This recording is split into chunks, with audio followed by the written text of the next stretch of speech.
రైతులకు గత కొన్ని రోజుల నుంచి గత కొన్ని నెలల నుంచి యూరియా లేక ఈ మొక్కజొన్న కానీ వరి కానీ ఎండిపోయి ఎర్రగచ్చే దశలో ఉన్నాయి కాబట్టి ఖచ్చితంగా తక్షణమే మాకు ఆర్మూర్ అర్బన్ రైతులకు యూరియా సొసైటీ ద్వారా యాప్తో సంబంధం లేకుండా ఇవ్వాలని మేము కోరుతున్నాం. ఎందుకంటే యాప్లో సర్వే నంబర్ కానీ ఈ అర్బన్ సంబంధించిన ఏదైతే ఉందో ఆ ల్యాండ్ సర్వే నంబర్ కానీ ఆధార్ నంబర్ కానీ చూపెడతలేదు. గత కొన్ని రోజులుగా మేము రైతు సంఘాల ప్రతినిధులను కూడా ప్రజావాణిలో ఫిర్యాదు చేయడం జరిగింది, సబ్ కలెక్టర్కి ఇవ్వడం జరిగింది, ఎంఆర్ఓకి ఇవ్వడం జరిగింది, అగ్రికల్చర్ ఆఫీసర్కి ఇవ్వడం జరిగింది. మా ఆవేదన గత 10 రోజుల నుంచి మేము అధికారుల చుట్టూ మేము శాంతియుతంగా వారికి చెప్తా ఉన్నాము. అది ప్రాబ్లం సాల్వ్ అయితే లేదు. ఈరోజు ఈ పరిస్థితి రైతులందరూ రోడ్డు మీదకి రావాల్సిన పరిస్థితి. దానికి కారణం ఏంటంటే అధికారులని మేము చెప్పక తప్పదు. ఎందుకంటే గత కొన్ని రోజుల నుంచి మేము చెప్తున్నప్పుడు ఈ ప్రాబ్లం సాల్వ్ చేస్తే ఈరోజు రోడ్డు మీదకి రైతులు వచ్చే పరిస్థితి లేదు. రైతుల ఆవేదన చాలా ఘోరంగా ఉంది. మొన్ననే వరి కూడా క్వింటాల్కు 10 కిలోలు కట్ అయిపోయి రైతులు చాలా బాధలో ఉన్నారు. ఇప్పుడు పంటలు వేసుకున్న తర్వాత యూరియా లేక చాలా ఇబ్బందులు ఉన్నారు. కాబట్టి యాప్తో సంబంధం లేకుండా అర్బన్ రైతులకు ఆర్మూర్ పట్టణంలో ఉన్న అర్బన్ రైతులకు దాదాపు 500 మెట్రిక్ టన్నుల యూరియాని తక్షణమే మాకు సొసైటీ ద్వారా ఒక రైతుకు 3 బ్యాగుల యూరియా, ఎకరానికి ఒక రైతుకు ఎకరానికి 3 బ్యాగుల యూరియా, 2 బ్యాగుల కాంప్లెక్స్ ఎరువును మాకు మంజూరు ఇచ్చి ఖచ్చితంగా ఇచ్చి మా రైతులను కాపాడాలా, మా పంటలను కాపాడాలని మేము ప్రభుత్వాన్ని కోరుతున్నాం. రాష్ట్ర ప్రభుత్వ నిర్లక్ష్యం కారణంగా ఈరోజు ఆర్మూర్ పట్టణానికి చెందినటువంటి రైతులందరము రోడ్డెక్కాల్సిన పరిస్థితి ఏర్పడ్డది. ఎందుకోసమంటే ఒక పక్క వరి పొలాలు పొట్టకొస్తా ఉన్నాయి. వరి పొలాలకు యూరియా ఎట్టి పరిస్థితిలో యూరియా అవసరం ఉన్నా కానీ ఇక్కడ రైతులందరికీ కూడా యూరియా రాలేకపోతా ఉంది.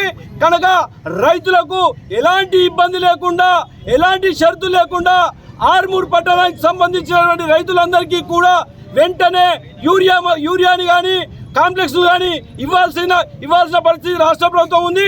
ఇప్పటికైనా ఈ రాష్ట్ర ప్రభుత్వం కళ్ళు తెరిచి ఆర్మూర్ పట్టణానికి చెందినటువంటి రైతాంగానికి ఎలాంటి ఇబ్బంది లేకుండా, ఎందుకోసమంటే ఒక పక్క యూరియా లేక పొలాలు కానీ పసుపు కానీ ఈ పంటలన్నీ కూడా దిగుబడి తగ్గే పరిస్థితి ఏర్పడతా ఉంది. కనుక ఇప్పటికైనా రైతులకు ఆధార్ కార్డు తీసుకుంటారా, మీరేం తీసుకుంటారా, ఆధార్ కార్డు చూపించుకొని రైతులకు సకాలంలో ఎరువులు అందించాలని చెప్పి ఈ రాష్ట్ర ప్రభుత్వాన్ని డిమాండ్ చేస్తా ఉన్నాం. దయచేసి ఈ అధికారులు కూడా వెంటనే కళ్ళు తెరిచి అన్ని దగ్గర కూడా యాప్ అవుతా ఉండగా ఆర్మూర్ పట్టణంలోనే ఈ యొక్క యాప్ సర్వర్ డౌన్లోడ్ ఉందని చెప్పి చెప్తా ఉన్నారు. కనుక వెంటనే రైతులకు ఇబ్బంది లేకుండా ఎరువులన్నింటినీ కూడా సప్లై చేయవలసిందిగా, అడిగిన వెంటనే యూరియా ఇవ్వాల్సిందిగా, డిఏపి కాంప్లెక్స్ ఇవ్వాల్సిందిగా ఈ రాష్ట్ర ప్రభుత్వాన్ని అధికారులు డిమాండ్ చేస్తూ ఉన్నాం. జై జవాన్.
కలెక్టర్ రావాలని